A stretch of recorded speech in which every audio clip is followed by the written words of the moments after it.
ವಿದ್ಯುತ್ ತಂತಿಯನ್ನು ಅಳವಡಿಸಿದ ಪರಿಣಾಮ ಈಗ ಅಲ್ಲಿನ ಜಾನುವಾರುಗಳು ಅಂದ್ರೆ ವಿದ್ಯುತ್ ಸ್ಪರ್ಶಿಸಿ ಕುರಿ ಸಾವನ್ನಪ್ತಾ ಇರುವಂತಹ ಘಟನೆ ಶಿರಾ ತಾಲೂಕಿನ ಬಂದನಕುಂಟೆ ಗ್ರಾಮದಲ್ಲಿ ನಡೆದಿರುವಂತದ್ದು. ಸುರೇಶ್ ಎಂಬುವರಿಗೆ ಸೇರಿದಂತಹ 6 ಎಕರೆ ಜಮೀನಿನ ಸುತ್ತ ಈಗ ಸೋಲಾರ್ ವಿದ್ಯುತ್ ತಂತಿಯನ್ನ ಅಳವಡಿಸಲಾಗಿದೆ. ಒಂದಲ್ಲ ಒಂದು ರೀತಿಯ ಅವಘಡಗಳಿಗೆ ಇದು ಮುಂಚೆಯಿಂದಲೂ ಕಾರಣ ಆಗ್ತಾ ಇದೆ ಅಂತ ಹೇಳಿ ಸ್ಥಳೀಯರು ಆರೋಪ ಮಾಡ್ತಾ ಇದ್ದಾರೆ. ಕಳೆದ ವರ್ಷ ಒಂದು ಕುರಿ ಸಾವನ್ನಪ್ಪಿರುವಂಥದ್ದು, ಈ ವರ್ಷ ಕೂಡ ವಿದ್ಯುತ್ ಸ್ಪರ್ಶಿಸಿ ಅಲ್ಲಿ ಕುರಿ ಮತ್ತೊಂದು ಕುರಿ ಸಾವನ್ನಪ್ಪಿರುವಂಥದ್ದು. ಗ್ರಾಮದ ಪಕ್ಕದಲ್ಲಿಯೇ ಜಮೀನಿರುವ ಕಾರಣ ಯಾವುದೇ ಪ್ರಾಣಿಗಳ ಭಯವಿಲ್ಲ, ಆದರೂ ಸಹ ವಿದ್ಯುತ್ ತಂತಿ ಅಳವಡಿಸಿದ್ದಾರೆ ಅಂತ ಹೇಳಿ ಈಗ ಜಮೀನು ಮಾಲೀಕ ಸುರೇಶ್ ಸೋಲಾರ್ ತಂತಿ ಅಳವಡಿಸಲು ಯಾವುದೇ ಆದೇಶವನ್ನ ಅಂದ್ರೆ ಅನುಮತಿಯನ್ನ ಪಡ್ಕೊಂಡಿಲ್ಲ. ಇನ್ನು ಜಮೀನು ರಸ್ತೆಯ ಬದಿ ಇರುವ ಕಾರಣ ಪ್ರತಿನಿತ್ಯ ಈ ರಸ್ತೆಯ ಅಕ್ಕಪಕ್ಕ ಸಾವಿರಾರು ಕುರಿಗಳು ಸೇರಿದಂತೆ ಅಲ್ಲಿ ಗೊಲ್ರಟ್ಟಿಯಿಂದ ಶಾಲಾ ಮಕ್ಕಳು ಬಂದ ಅಲ್ಲಿ ಬಂದಕುಂಟೆಯಿಂದ ಗ್ರಾಮದ ಶಾಲೆಗೆ ಸಹ ಹೋಗ್ತಾ ಇರ್ತಾರೆ.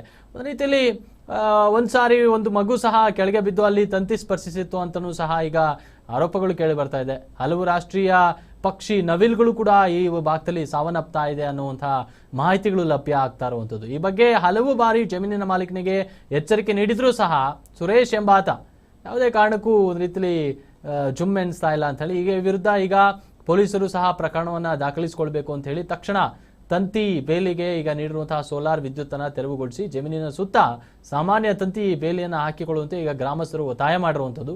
ಈ ಸಂದರ್ಭದಲ್ಲಿ ಅಲ್ಲಿ ಮುಖಂಡರಾದ ತಿಮ್ಮಣ್ಣ, ಮಂಜುನಾಥ್, ವಿಎಸ್ಎಸ್ನ ಅಧ್ಯಕ್ಷ ತಿಮ್ಮೇಗೌಡ, ಈರಣ್ಣ, ರಾಜಣ್ಣ, ಮಂಜುನಾಥ್, ಕೆಂಪೇಗೌಡ ಸೇರಿದಂತೆ ಇನ್ನೂ ಹಲವಾರು ಮುಖಂಡರು ಅಲ್ಲಿ ಗ್ರಾಮಸ್ಥರು ಉಪಸ್ಥಿತರಿದ್ದಾರೆ.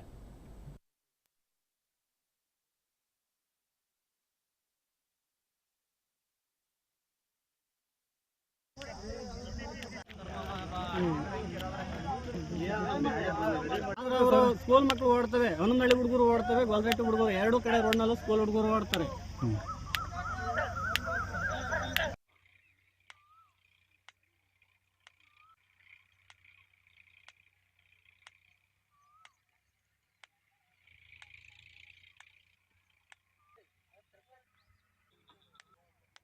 ಒಂದು ಗಂಟೆಯಿಂದ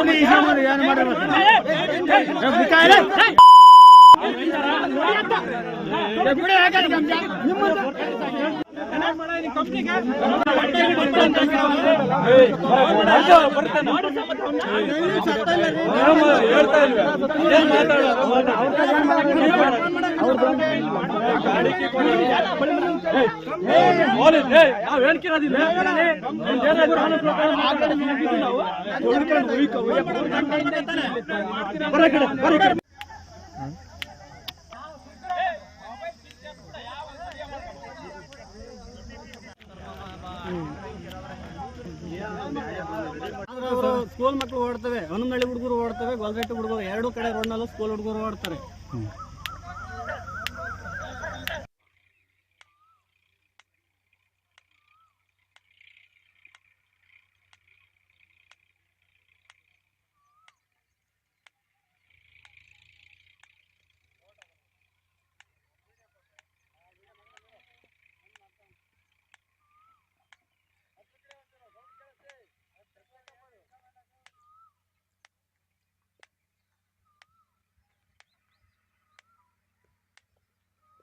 ನವಿಲ್ ಸುತ್ತೋಗಿದ್ದೇವೆ, ಅದನ್ನ ಏನೋ ಮುಚ್ಚಾಕ್ ಬಿಟ್ಟಿದ್ದಾರೆ. ಆಮೇಲೆ ಮತ್ತೆ ಜೂನ್ 1ನೇ ತಾರೀಕು, ಜೂನ್ 15ನೇ ತಾರೀಕು ಮತ್ತೆ ಇದೇ ಘಟನೆ ಆಯ್ತು. ಪಟ್ನಾಹಳ್ಳಿ ಪೊಲೀಸ್ ಸ್ಟೇಷನ್ ಅಲ್ಲ ಕಂಪ್ಲೇಂಟ್ ಕೊಟ್ಟು ಅದು ಕಂಪ್ಲೇಂಟ್ ಆಯ್ತು. ಅವಾಗ ನಾವು ಸರಿ ಮಾಡ್ಕೊಂತೀವಿ ಅಂತ ಹೇಳಿದ್ರು, ಸರಿ ಮಾಡಿಲ್ಲ. ಇವಾಗ ಮತ್ತೆ ಇದೊಂದು ಪ್ರಾಬ್ಲಮ್ ಐತಿ. ಮತ್ತೆ ಬೈಕ್ ಯಾವಾಗಲೂ ಎನಿ ಟೈಮ್ 24 hours ಇರುತ್ತೆ, 24 hours ಕರೆಂಟ್ ಇರುತ್ತೆ ಅಂತ ಹೇಳ್ತಾರೆ. ಡೈರೆಕ್ಟ್ ಕರೆಂಟ್ ಕೊಡ್ತಾರೆ. 24 hours ಇದು ಮಾಡಿದ್ದಾರೆ. ಒಬ್ಬ ಹುಡುಗ ರೋಡ್ನಲ್ಲಿ ಬಂದು ಬೈಕ್ ಓಡಿಸ್ಬೇಕಾರೆ ರೋಡಲ್ಲಿ ಒಬ್ಬ ಬಂದು ಹುಡುಗ ಕೆಳಗ್ ಬಿದ್ದ ತಕ್ಷಣ ಕರೆಂಟ್ ಇಟ್ಕೊಂಡಾಗ ಹೋಗಿ ಅಕ್ಕಪಕ್ಕ ಜನ ಇರೋರು ರೋಡಿಗೆ ಎಳ್ಕೊಂಡ್ರು. ಬಂದ್ಕೊಂಡೆ ಅದು 2-3 ವರ್ಷ ಆಗಿದೆ ಜಮೀನ್ ತಗೊಂಡಿವ್ರು. ದುಡ್ಡಿದೆ ಅಂತ ಮಾತ್ರಕ್ಕೆ ಬೇಲಿ ಹಾಕೊಂಡ್ಬಿಟ್ಟು ಸೋಲಾರ್ ಕರೆಂಟ್ ಕೊಟ್ಬಿಟ್ಟು ಕುರಿಗಳು ಮತ್ತೆ ನವಿಲ್ಗಳು ಎಲ್ಲ ಸಾಯ್ತಾ ಇದಾವೆ. ದುಡ್ಡಿದೆ ಅಂತ ಹೇಳ್ಬಿಟ್ಟು ಅವಾಗ ನಾವು ನೋಡಿಲ್ಲ, ಯಾರ ಹೇಳಿದ್ದು ಸಾಯಿಸಿದ್ದಾರೆ ಅಂತ ಹೇಳಿದ್ರು. ಅದ್ರ ಬಗ್ಗೆನೂ ಮಾಹಿತಿ ಬಂತು. ಸುರೇಶ್ ಅಂತ ಹೇಳ್ಬಿಟ್ಟು ಅವ್ರು ಬೆಂಗಳೂರವರು ಇಲ್ಲಿ ಬಂದು ಜಮೀನ್ ತಗೊಂಡು ಊರ್ ಪಕ್ಕದಲ್ಲಿ ಈ ತರ ಮಾಡಿದ್ದಾರೆ. ಇಲ್ಲಿ ಯಾವ ಕಾಡು ಪ್ರಾಣಿ ಬರೋದಿಲ್ಲ, ಮತ್ತೊಂದಿಲ್ಲ. ಏನಿಲ್ಲ, ಯಾವ್ದೇ ಪ್ರಾಣಿಗಳದ್ದು ಏನ್ ತೊಂದರೆ ಇಲ್ಲ ಇಲ್ಲಿ. ಬರೀ ಜನಗಳು ಓಡಾಡೋ ಜಾಗ ಇದು. ಇಂಥ ಜಾಗದಲ್ಲಿ ಮಾಡಿದ್ದಾರೆ. ಮತ್ತೆ ದಿನ ಬೆಳಗಾದ್ರೆ ಸ್ಕೂಲ್ ಮಕ್ಳು ಓಡಾಡ್ತಿದ್ದಾರೆ. ಸ್ಕೂಲ್ ಮಕ್ಳು ಓಡಾಡ್ಬೇಕಾದ್ರೆ ಅದು ಏರಿ ಹೈಟ್ ಐತಿ, ರೋಡು ಹೈಟ್ ಐತಿ, ಇದು ಕೆಳಗಡೆ ಐತಿ ಕಾಂಪೌಂಡ್. ಓಡಾಡ್ಬೇಕಾದ್ರೆ ಒಂದ್ ಸ್ವಲ್ಪ ಜಾರಾದ್ರೂ ಪಕ್ಕ ಬಿದ್ದ್ಬಿಡ್ತಾರೆ. ಬಿದ್ದಿದೆ, ಒಂದು ಮಗು ಬಿದ್ದೋಗಿದೆ ಸೈಕಲ್ ಅಲ್ಲಿ. ಬಿದ್ದಾಗ ಪಕ್ಕದಲ್ಲಿರೋರು ಎತ್ಕೊಂಡಿದ್ದಾರೆ. ಯಾರು ಇಲ್ಲ ಅಂದಿದ್ರೆ ಗತಿ ಅವತ್ತು ಆ ಹುಡುಗನು ಸತ್ತೋಗ್ಬೇಕಾಯ್ತು ಅಂತ ಪರಿಸ್ಥಿತಿ ಇಲ್ಲಿ ಆಗ್ತಾ ಇದೆ. ಪರ್ಮಿಷನ್ ಎಸ್ವ ಬಂದಿದ್ರಿ, ಈಗ ಎಸ್ವನು ಕೇಳಿದ್ವಿ, ಯಾವ ಪರ್ಮಿಷನ್ ತಗೊಂಡಿಲ್ವಂತೆ. ನಮ್ಮ ಹತ್ರ ಪರ್ಮಿಷನ್ ತಗೋಬೇಕು ಆಕ್ಚುಲಿ ಇವ್ರ ಜಮೀನವರು. ನಮ್ಮ ಹತ್ರ ಯಾವ ಪರ್ಮಿಷನ್ ತಗೊಂಡಿಲ್ಲ ಅಂತ ಈಗ ಹೇಳಿದ್ರು. ಎಸ್ವನ ಹೇಳಿದ್ರು ನಮ್ಮ ಹತ್ರ ಪರ್ಮಿಷನ್ ತಗೊಳ್ದೇನೆ ಇವ್ರು ಏಕಾಏಕಿ ಹಾಕೊಂಡಿದ್ದಾರೆ ಅಂತ. ಅದು ಸೋಲಾರ್ ಕಂಪ್ನಿಯವರು ಬಂದು ಇದನ್ನ ಫಿನಿಶಿಂಗ್ ಹಾಕೊಡ್ಬೇಕು ಅವರು. ಇದು ಸೋಲಾರ್ ಅಲ್ಲಿ ಅವ್ರು ಹೇಳಿದ್ದಾರೆ. ಅವರು ಸೋಲಾರ್ ಕಂಪ್ನಿಯಿಂದ ಮೆಟೀರಿಯಲ್ ತಗೊಂಡ್ಬಂದ್ಬಿಟ್ಟು ಇವರೇ ಕಾಂಪೌಂಡ್ ನಿರ್ಮಾಣ ಮಾಡ್ಕೊಂಡಿರೋದು. ಅವ್ರ ಕಂಪ್ನಿಯವ್ರು ಯಾರು ಬಂದು ಇಲ್ಲಿ ಮಾಡ್ಕೊಟ್ಟಿಲ್ಲ, ಅವ್ರು ಕಾಂಪೌಂಡ್ ಮಾಡ್ಕೊಟ್ಟಿಲ್ಲ. ಇವರೇ ಮೆಟೀರಿಯಲ್ ತಗೊಂಬಂದು ಇವರೇ ಮಾಡ್ಕೊಂಡಿರೋದು. ಈಗ ಅವ್ರಿಗೆ ಅವ್ರ ಮೇಲೆ ಕ್ರಮ ಜರುಗಿಸ್ಬಿಟ್ಟು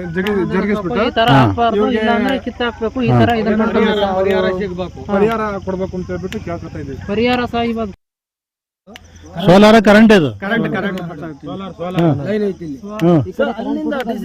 ಅಲ್ಲಿಂದ ಬರೋದು ಕರೆಂಟ್. ಹಾ, ಕರೆಂಟ್ ಕೊಟ್ಟಾರೆ.